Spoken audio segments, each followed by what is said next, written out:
Tonight, find out the reason why Washington State car owners may have to pay more than $30 for car tabs. And learn about 15,000 winning wine. Murrow News 8 starts now. From the Northwest Public Broadcasting Studios on the campus of Washington State University, this is Murrow News 8. Good evening, I'm Logan Plant. And I'm John Lee. Welcome to Murrow News 8.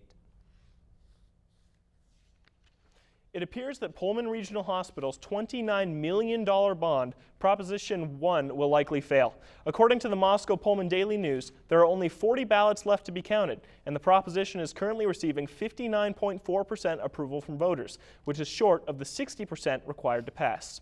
This proposition was intended to fund a 45,000 square foot facility expansion for the hospital and a new electronic medical record system. The Whitman County coroner told KHQ that WSU freshman Sam Martinez died at 4:30 a.m. last Tuesday, 4 hours before the first 911 call went out and first responders were notified. WSU has placed an interim loss of recognition status on the fraternity of which Sam was a member, Alpha Tau Omega. Student affairs staff have opened an investigation into Martinez's death and are working with the fraternity's national headquarters. A candlelight vigil is being held outside the fraternity tonight in Sam's honor. On Monday, the Washington State Board of Health expanded its ban of vaping products. According to the Washington State Department of Health, the ban comes from new information from the Center for Disease Control and Prevention connecting vitamin E acetate to certain lung injuries. The new emergency rule will take effect as soon as it is filed with the Code Revisor's Office and will remain in effect until February of 2020. According to Cramp2 News, Washington State car owners will pay the new $30 car tab fees if their tabs expire on or after December 5th. The new rule will be applying to vehicles weighing 100,000 pounds or less. However, if their tabs expire before December 5th, or current renewal fees apply. The City of Seattle, King County, and several transit agencies filed a legal action to stop I-976 from taking effect. The plaintiffs say hundreds of millions of dollars will be lost for critical transportation projects across the state if the $30 car tab becomes a law. A hearing has been scheduled for 9 a.m. on Tuesday, November 26th at King County Superior Court. A Coeur d'Alene family says they are trying to recover after their car was stolen. KHQ reports that a group of teenagers stole the Westover family's van and wrecked it. The Westover says they just welcomed a new baby into their family and that most of the baby's supplies that were tossed or destroyed in the crash. KHQ reports that police say they took in the suspect yesterday afternoon. KHQ reports that 2 guards responsible for monitoring Jeffrey Epstein have been charged with falsifying prison records. KHQ says that guards Tova Noel and Michael Thomas failed to check on Epstein for nearly 8 hours on the day he allegedly took his own life. Reports say the 2 guards fabricated log entries to show they had been checking in every 30 minutes, but prosecutors say they sat at their desks in the common area the whole time. How often do you get a theme through green plants besides growing plants? I found out why WSU Horticulture Club members think plants on the Palouse are so beneficial. Here on Palouse, there is abundance of plant life. However, not many people are interested. To the WSU Horticulture Club, plants are important and have a meaningful impact on their lives. The club began in 1890 and it has offered students opportunities to learn about how to care for plants and how plants can affect their lives. Plants just kind of have this special place in my heart of if I was going through a rough time, I'd go to my grandmother's house, I'd help her garden. And so I think part of that is what has brought me here. Whether it's growing vegetables or decorative plants, gardening can be meditative. I feel like it's really beneficial to someone's mental health, emotional health. For the club members, growing plants is not just a personal hobby. It's also a way to give back to the community by selling the plants and donating their profits to local organizations. Although the club sales have been successful, the club faces a few problems. For example, membership fluctuates and the club struggles to improve training new members. Or people wanting to do things and then not listening to directions on how to do it properly. Nevertheless, the club is hoping to be more involved with the local community. This elementary school reached out to us and they said like, hey, like we have a greenhouse in our possession. Could you offer us some ideas on how we could, get the kids involved? With videographer Kiara Clark, and I'm John Lee, Murrow News 8. A WSU viticulture and enology student received a $15,000 scholarship after being the first student to create his own Sangiovese wine. According to the Daily Evergreen, Noel Perez won the Wine Spectator of the Year scholarship and said that his wine would be the first he produced to include his own name on the label. Wine Spectator magazine actively supports the WSU viticulture program by donating money to support teaching, research, and providing scholarships to students all around the United States. Popular 2000s comedian and actor Steve-O will be on campus tomorrow doing a Q&A session. Steve-O has dealt with addiction and mental health issues throughout his life, even being committed in a psych ward in 2008 when his family and friends feared for his safety. The talk will take place in the Cub Senior Ballroom. Doors open at 6 p.m. with the talk starting at 7. The talk will cover questions about Steve-O's career and mental health awareness and is free for WSU students. And when we come back, find out Team USA's fate for baseball at the 2020 Olympics. Plus, find out about crowding of car champ. That's all coming up when Murrow News 8 continues.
Good evening, I'm Corbin White, and now it's time for your sports update. Team USA failed to qualify for the 2020 Summer Olympics their first time around. The American team lost against Mexico Sunday at the World Baseball Softball Confederation Premier 12 tournament. According to CBSSports.com, the USA team has a second shot at joining the Olympics at America's qualifying tournament in Arizona. If that doesn't go their way, Team USA will have another chance in Taiwan's final qualifying tournament. Kyle Busch walked off the Homestead Miami Speedway Sunday, a NASCAR champion. According to USA Today, Busch won the Ford EcoBoost 400, making him a two-time Cup holder. Busch beat out runner-up Martin Truex Jr., Kevin Harvick, and Joe Gibbs' racing teammate Denny Hamlin. Busch celebrated his win with a burnout on the 1.5-mile track. He also took his 4-year-old son, Brexton, for a victory lap. WSU's women's volleyball team is on their way to a much warmer part of the country. According to WSU Athletics, WSU is playing the Arizona Sun Devils Thursday at 6 p.m. and the Arizona State Wildcats Sunday at 11 a.m. According to NCAA.com, the WSU volleyball team is ranked 22. The Sun Devils and the Wildcats are not in the top 25. WSU's men's basketball team is playing University of Nebraska's Omaha Mavericks at home Thursday. According to WSU Athletics, this will be the first game ever between the two teams. The men's basketball team beat the Idaho State Bengals Sunday 72-61. WSU has won all their games at home this season. The Omaha Mavericks have 2 wins and 2 losses. An update on MLB's sign signaling scandal. ESPN reports that MLB Commissioner Rob Manfred says punishments could be severe for the Houston Astros. MLB is currently investigating the Astros' alleged use of technology to steal pitching signs during their 2017 championship season. Manfred says he hopes the investigation wraps up before the 2020 season begins next spring. As WSU students start preparing to leave the Palouse for the upcoming holiday break, find out if the roads will be icy over the next couple of days.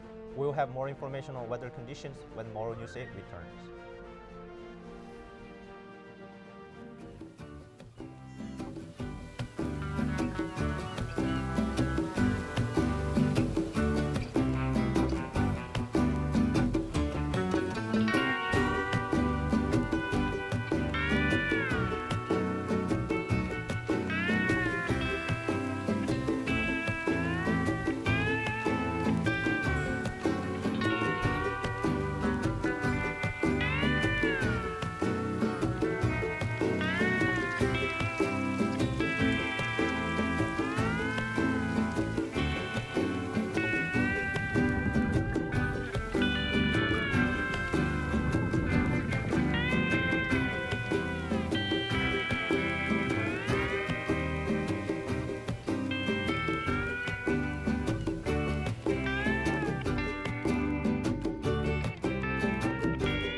Celeste Harms joins us now with our weather forecast for the week. Celeste, what's this week looking like? Thanks, Logan. As we look at today's forecast, we saw 47 degrees as a high, 32 degrees as a low, and some cloudy conditions. Winds of about 9 miles per hour coming from the west. But the most notable thing is that sun rising just before 7 a.m. and setting just after 4 p.m. So our days are getting shorter and shorter. We're reaching about days of 9 hours of daylight, which can throw off your body clock. So if you're feeling off, that might be why. And as we look at tomorrow's temperatures, the highs are pretty similar, but the lows drop 8 degrees. So you might want to budget some extra time tomorrow morning, whether you're walking to class or driving to work. Maybe give yourself some extra time to scrape off that windshield, or just watch out for a little icier conditions as you step. Pretty similar wind speeds and pretty similar sunrise and sunset. As we look across the state map, we can also see that the conditions are pretty similar across the state. Spokane is almost identical to us. Spokane is almost identical to us with highs of 47 degrees. The only difference is they have a slight increase in chances of precipitation. The center of the state is about 10 degrees warmer than us, with Yakima and Tri-Cities enjoying a little bit more sunshine. And on the west side of the state, they see pretty similar conditions. As we look at our 5-day forecast, we can see that the conditions are pretty standard across the state map. Sunny all through Wednesday through Friday, highs in the mid-40s, lows in the mid-20s, and we'll send it back to you at the desk. When we come back, learn about a special library in Spokane. When Murrow News 8 continues. Let me tell you about the toughest guy on earth. He does the work of 2 jobs, but only gets paid for one. He's tough enough to feed the man that gave him a lifetime of nourishment. He has the crazy strength to lift the man that raised him up without even flinching. That's right. No employee of the month bonus check here. This guy, no, this warrior, will always be by his father's side, even if his dad will hardly remember. Good luck finding a gym to train for that. If this guy isn't the toughest guy on the planet, then I don't know who is. Caregiving is tougher than tough. Find the care guides you need at aarp.org/caregiving. According to KXLY, one woman, Karen Kearney from Spokane, decided to open up a free library at the House of Charity. There, an emergency overnight shelter can serve over 175 homeless people every night. Kearney said to KXLY that she wanted to help break the stigma surrounding their homeless population and wants to inspire other people to be more involved. If you'd like to donate books, you can reach out to Karen at 509-328-4303. Thank you so much for watching Murrow News 8 tonight. Have a great night.